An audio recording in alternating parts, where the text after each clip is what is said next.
A very good morning to you. Welcome to my thought for the day.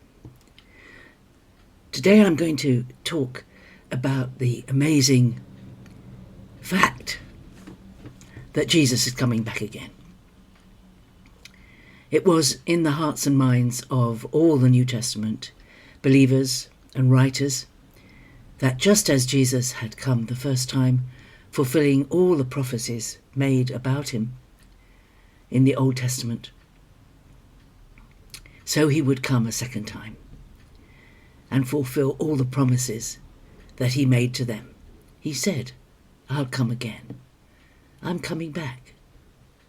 And the whole New Testament, all the people of the New Testament, believed fervently that Jesus was coming back again.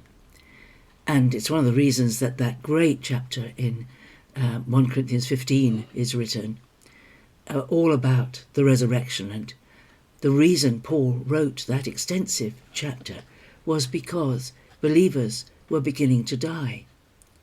And Jesus hadn't come back. And they had questions about what would happen to their loved ones who had died.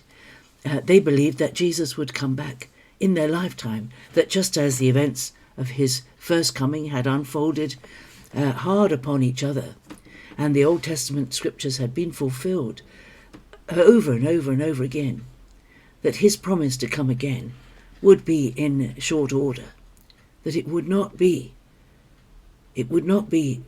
decades or centuries or millennia till he would come again. So they had this anxiety about what would happen to those who fell asleep, those who died before Jesus came again. And Paul wrote those wonderful words in 1 Corinthians 15. Jesus fulfilled all the prophecies about him that were made in the Old Testament. And there are mathematicians who have calculated that the probability of these prophecies being fulfilled so exactly, statistically, is astronomical. In fact, it's the reason why so many doubters believe that books of or bits of the books of the Old Testament were written after Jesus came, and of course they weren't. There's nothing to substantiate that. It's just so hard to believe that prophecies could have been so accurate. Think of them, that he would be born in Bethlehem, and his mother lived in Nazareth. How was that going to happen? We know how it happened, but they didn't know. Out of Egypt I have called my son. How was that going to be fulfilled?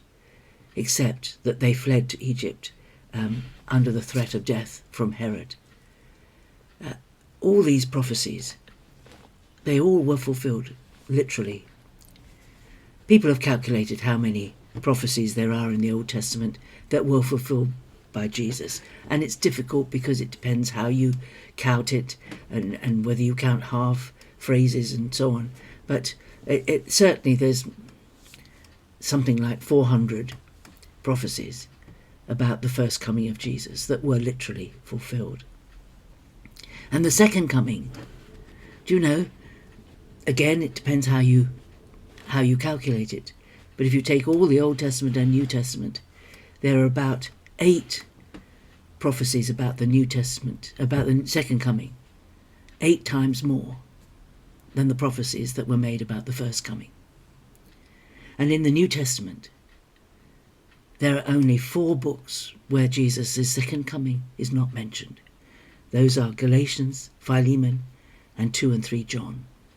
In every other book, the fact that Jesus is coming again is mentioned. And I call it a fact because it is as real to me as his first coming. I have absolutely no doubt whatever that Jesus is coming back again, because it's what he said he would do, and it's what is recorded in Acts 1. When they were looking up into heaven, they saw Jesus disappear, carried away in the clouds as he ascended into heaven. And he took the human form with him, the resurrected body. And in Acts 1:11, these 2 men who stood by them said to them, "Men of Galilee, why do you stand looking into heaven? This Jesus who was taken up from you into heaven will come in the same way as you saw him go into heaven. And there's all these references. If you've never done a study into the second coming of Jesus, it's well worth doing.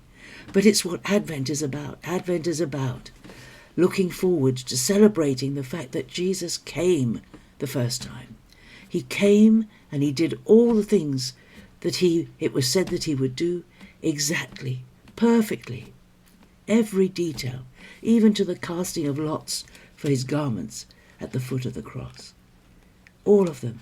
The fact that not a bone of his body was broken. John tells us that a spear was put through his side to prove that he had died, rather than his legs being broken, which was what was done to the other two that died with him. All these details were fulfilled exactly. And so exactly he will come as he came. As he went into heaven, so he will come. He will come on the clouds of glory. Now, you have to put all these, like in the Old Testament, all the prophecies are in different places. And so it is about the prophecies about the second coming. They're all in different places. Something mentioned in every single book of the New Testament. This is what we're looking forward to. I don't know about you, but you and I are not looking forward to death. We're looking forward to glory. If the Lord should take me home before he comes, I'll be one of those who rise first and meet those who are alive when he comes in the air, as it says in Thessalonians. But if he grants me the joy of still being alive when he comes, we're aiming for the skies. We're not aiming for the grave. We're aiming for the skies. The grave is an inevitability for all of us, unless we're still alive when the Lord comes. But those who go before us will not miss out on the greatest event since the first coming of Jesus. And the enemy of our souls has done everything to diminish the impact of that by changing BC and AD to ridiculous things. Before Christ, Anno Domini, Jesus' first coming changed history, and his second coming will bring about the end of it. Praise God. We look forward to the greatest event that has ever happened in this world since the first coming of Jesus, and that is his second coming. We just have to look up, not down. Look up, not down. No need to look down. We have a hope that is steadfast and sure. See you tomorrow, I hope, as we prepare for Christmas. Bye-bye.